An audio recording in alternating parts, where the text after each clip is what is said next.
പത്തനംതിട്ടയിൽ രാത്രി മിന്നൽ പ്രളയത്തിനുള്ള സാധ്യതയാണ് മുന്നോട്ട് വരുന്നത്. അതിതീവ്ര മഴ മുന്നറിയിപ്പാണുള്ളത്. അതീവ ജാഗ്രത വേണമെന്ന് മന്ത്രി PC വിഷ്ണുനാഥും അറിയിച്ചിട്ടുണ്ട്. രാത്രി അതിതീവ്ര മഴയ്ക്കുള്ള സാധ്യതയാണ് കാലാവസ്ഥാ വകുപ്പ് അറിയിക്കുന്നത്. എന്തായാലും വലിയ മഴക്കെടുതിയാണ് പത്തനംതിട്ട ജില്ലയെ സംബന്ധിച്ചിടത്തോളം അവിടെ ഉള്ളത്. കഴിഞ്ഞ ദിവസങ്ങളിലൊക്കെ അതിതീവ്ര മഴയാണ് ജില്ലയിൽ ലഭിച്ചതും അതിൻ്റെ ഭാഗമായിട്ട് മഴക്കെടുതി രൂക്ഷമാണ്. ഉരുൾപൊട്ടലും വെള്ളപ്പൊക്കവും അടക്കം വെള്ളക്കെട്ടും അടക്കം ഇപ്പോഴും പത്തനംതിട്ട ജില്ലയിൽ ആശങ്ക ഒഴിയുന്നില്ല. ഇതിൻ്റെ അടിസ്ഥാനത്തിലൊക്കെയാണ് ഇതാ നാളെയും ജില്ലയിലെ വിദ്യാഭ്യാസ സ്ഥാപനങ്ങൾക്കൊക്കെ അവധി നൽകിയിട്ടുണ്ട്. ആ പശ്ചാത്തലത്തിൽ കൂടി അതിന് പിന്നാലെയാണ് ഇതിപ്പോൾ രാത്രിയും അതിതീവ്ര മഴ പത്തനംതിട്ട ജില്ലയിൽ തുടരുമെന്ന ഒരു മുന്നറിയിപ്പ് വരുന്നതും ജനങ്ങളൊക്കെ വലിയ ആശങ്കയിലേക്ക് വീണ്ടും പോകുന്നത്. എന്തായാലും അവിടുത്തെ സാഹചര്യം കൂടുതൽ രൂക്ഷമാവുകയാണ് എന്നാണ് നമ്മൾ മനസ്സിലാക്കുന്നത്. കാര്യമായ ഇടപെടലുകളൊന്നും സംസ്ഥാന സർക്കാരിൻ്റെയോ അവിടുത്തെ പ്രാദേശിക ഭരണകൂടങ്ങളുടെയോ ഒക്കെ ഭാഗത്തുനിന്ന് ഉണ്ടാകുന്നില്ല എന്നൊരു ആക്ഷേപം കൂടി നേരത്തെ MLA അബിൻ വർക്കിക്കെതിരെയൊക്കെ നാട്ടുകാർ തന്നെ പ്രതികരിക്കുന്ന ഒരു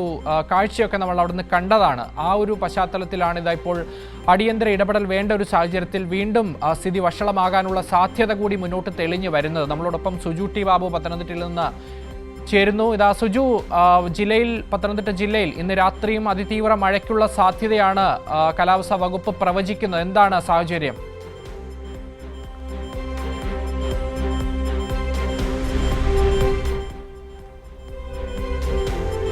ഹലോ അക്ഷയ്, തീർച്ചയായിട്ടും വലിയ ആശങ്കപ്പെടുത്തുന്ന വാർത്തയാണ് പുറത്തു വരുന്നത്. അതാണ് PC വിഷ്ണുനാഥ്, ജില്ലയുടെ ചുമതലയുള്ള മന്ത്രിയാണ്, സാംസ്കാരിക വകുപ്പ് മന്ത്രി കൂടിയായ PC വിഷ്ണുനാഥ് അല്പസമയം മുമ്പ് റാന്നിയിൽ വെച്ച് മാധ്യമങ്ങളെ കണ്ടപ്പോഴാണ് PC വിഷ്ണുനാഥ് ഈ ഞെട്ടിക്കുന്ന ഒരു മുന്നറിയിപ്പ് നൽകുന്നത്. ഇന്ന് രാത്രിയും അതിതീവ്ര മഴയുടെ സാധ്യതയുണ്ട്, മിന്നൽ പ്രളയത്തിൻ്റെ സാധ്യതയുണ്ടെന്ന് മന്ത്രി PC വിഷ്ണുനാഥ് പറയുന്നു.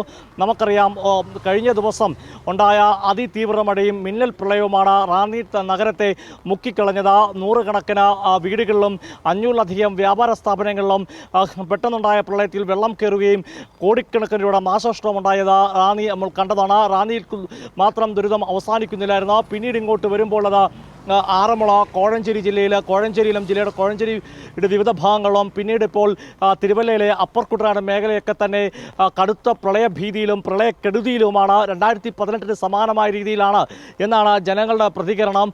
ഒരു പക്ഷേ അന്ന് ആശ്വാസമായിരുന്നു മഴ മാറി നിന്നത്. അതുകൊണ്ട് 2018 ആവർത്തിക്കില്ല എന്ന ആശ്വാസത്തിൽ നിൽക്കുമ്പോഴാണ് മന്ത്രിയുടെ ഭാഗത്തുനിന്ന് ഇത്തരമൊരു പ്രഖ്യാപനം ഉണ്ടാകുന്നത്. അതായത് വീണ്ടും ഒരു പ്രളയ മുന്നറിയിപ്പ് ഇന്ന് രാത്രി കൂടി ജനങ്ങൾ സഹകരിക്കണം ാണ് മന്ത്രി PC വിഷ്ണുനാഥ് പറഞ്ഞത്. ഇന്ന് ആളുകളെ മാറ്റിപ്പാർപ്പിക്കും, മിന്നൽ പ്രളയത്തിന് സാധ്യത, അതിതീവ്ര മഴ രാത്രി ഉണ്ടാകുന്ന PC വിഷ്ണുനാഥ് മന്ത്രി പറയുമ്പോൾ വലിയ ആശങ്കയാണ് പത്തനംതിട്ടയിലെ ജനങ്ങൾക്കുണ്ടാകുന്നത്. റാന്നിയിൽ മാത്രമല്ല, കോന്നിയുടെ കൊക്കാത്തോട് 500 കൊക്കാത്തോട് അവിടെ ഉരുൾപൊട്ടുകയും പല വീടുകൾക്കും ഭാഗികമായി തകർച്ച ഉണ്ടാവുകയും ചെയ്തിരുന്നു. മൂഴിയാറിൽ ഒരു വീട് പൂർണ്ണമായും മറ്റൊരു വീട് ഭാഗികമായി തകർന്നിരുന്നു. നിരവധി ആളുകൾ ദുരിതാശ്വാസ ക്യാമ്പിൽ ഇപ്പോഴും തുടരുകയാണ്.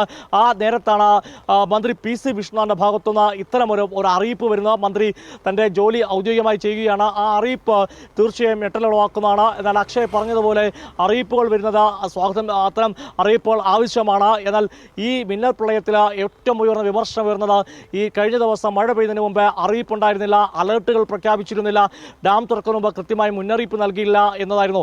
ആ വിമർശനം ശരിവെക്കുന്ന തരത്തിലാണ് ഇന്ന് കണ്ട കാഴ്ചകൾ. അതിൽ മൂന്നായി നമുക്ക് തരംതിരിച്ച് പറയാൻ സാധിക്കുന്നതാണ്. ഒന്ന്, മുന്നറിയിപ്പ് നൽകിയിരുന്നില്ല, പ്രളയമുണ്ടാകും, ആളുകളെ മാറ്റിപ്പാർപ്പിക്കാൻ കൃത്യമായി സജ്ജീകരണം എടുത്തിരുന്നില്ല.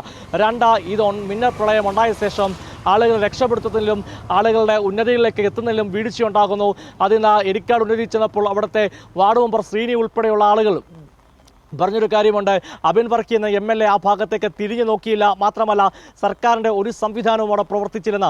കോന്നി കൊക്കത്തോട് ചെല്ലുമ്പോൾ അവിടെ ഉരുൾപൊട്ടിയ വീട്, ആ വീടിൻ്റെ മുൻഭാഗത്ത് പാർക്ക് ചെയ്ത ജീപ്പ് ഒലിച്ചുപോയി, ബൈക്ക് എവിടെ പോയി ഇപ്പോഴും കണ്ടെത്താൻ സാധിക്കില്ല. ഭാഗ്യം കൊണ്ടാണ് ആ കുടുംബം രക്ഷപ്പെടുന്നത്. അവിടെ ഫയർഫോഴ്സ് ഉദ്യോഗസ്ഥർ 4 പേരെത്തി തിരിഞ്ഞുപോയി. MLA KU ജനീഷ് കുമാർ MLAയും നാട്ടുകാരും ചേർന്നാണ് രക്ഷാപ്രവർത്തനം നടത്തിയെന്നാണ് ആ വീട്ടുകാർ ലിജി പറയുന്നത്. പല സ്ഥലങ്ങളിലും അങ്ങനെ തന്നെയാണ്. 300-ലധികം കുടുംബങ്ങൾ ഒറ്റപ്പെട്ടു പോയ കോഴഞ്ചേരി പ്രദേശത്ത്, ആറന്മുള പ്രദേശത്ത് അവിടെ MLA അവിടെ ചെന്നിട്ട് പോലുമില്ല. അവിടെ ഭക്ഷണസ്ഥാനം എത്തിച്ചത് DYFI പ്രവർത്തനമാണ്. പറഞ്ഞു വന്നത് അതായത് പ്രളയ മുന്നറിയിപ്പ് നൽകിയില്ല, പിന്നീട് രക്ഷാപ്രവർത്തനത്തിൽ വീഴ്ചയുണ്ടാകുന്നു. അതിനുശേഷം ക്യാമ്പുകളിലേക്ക് എത്തുമ്പോൾ ഇന്ന് ഏറ്റവും ഒടുവിൽ വല്ലന ക്യാമ്പിലാണ് എത്തിയത്. വല്ലന SNDP സ്കൂളിലെ ക്യാമ്പിലേക്ക് നമ്മൾ സന്ദർശിക്കുമ്പോൾ ഉച്ചവരെ അവിടെ ഭക്ഷണമോ വെള്ളമോ ഒന്നും തന്നെ ലഭ്യമല്ലായിരുന്നു. ലാസ്റ്റിൽ DYFIയുടെ പ്രവർത്തകരാണ് കുടിവെള്ളം എത്തിക്കുന്നത്, ഭക്ഷണം എത്തിക്കുന്ന. ഒടുവിൽ വലിയ പ്രതിഷേധത്തിന് സംസ്ഥാനത്ത് AP അനിൽകുമാർ മന്ത്രി വരെ മറുപടി പറയേണ്ട സാഹചര്യം ഉണ്ടായപ്പോഴാണ് MLA അവിടെ സന്ദർശിക്കുന്നതും ആ വിമർശനത്തെ തുടർന്നാണ് ഭക്ഷണം പോലും എത്തിക്കാൻ, കറണ്ട് എത്തിക്കുവാനൊക്കെ ഒരു സാഹചര്യം ഉണ്ടാകുന്നത്. ഇവിടെ ഓർക്കേണ്ടത് വല്ലന ക്യാമ്പിൽ കഴിയുന്ന അമ്മമാർ അവർ പറയുന്നുണ്ട് 2018 ഒരു ക്യാമ്പിൽ കഴിഞ്ഞിട്ടുള്ള, മുമ്പും ക്യാമ്പിൽ കഴിഞ്ഞിട്ടുണ്ട്. ആ ഘട്ടത്തിലൊക്കെ അവർക്ക് പ്രത്യേക പരിഗണന പ്രായമുള്ളവർക്കും കുട്ടികൾക്കും ലഭിച്ചിരുന്നു. എന്നാൽ ഇപ്പം അത്തരത്തിൽ ഒന്നും ലഭിക്കുന്നില്ല എന്നാണ് ആളുകൾ പറഞ്ഞത്. അക്ഷയ വലിയ ബുദ്ധിമുട്ടിലാണ്, വലിയ ആശങ്കയാണ് PC വിശ്വനാഥ് ഈ നൽകുന്ന മുന്നറിയിപ്പിലൂടെ ഉണ്ടാകുന്നത്. ആ ആശങ്ക രണ്ട് തരത്തിൽ. ഒന്ന്, പ്രകൃതി താണ്ഡവമാടുമ്പോൾ എങ്ങനെ അതിനെ നേരിടണമെന്ന ആശങ്കയുണ്ട്. ജനങ്ങൾ ഒരുമിച്ച് ഇതിനെ മറികടക്കാമെന്ന് ആഗ്രഹിക്കുമ്പോഴും ഇച്ഛിക്കുമ്പോഴും ആ പ്രവർത്തനം കാഴ്ചവെക്കുമ്പോഴാണ് സർക്കാരിൻ്റെ ഭാഗത്തുനിന്ന് ഗുരുതര വീഴ്ചകൾ തുടരുന്നത്. അതുകൊണ്ട് മുന്നറിയിപ്പ് വലിയ ആശങ്ക വെക്കുമ്പോൾ ഇത്തരത്തിലാണ് ഭരണ സംവിധാനം ചലിക്കുന്നതെങ്കിൽ ആ ദുരിതമുണ്ടായാൽ എന്തായിരിക്കും അതിൻ്റെ വ്യാപ്തി എന്ന മറ്റൊരാശങ്കയും വലുതായിക്കൊണ്ടിരിക്കുകയാണ്. അക്ഷയ്.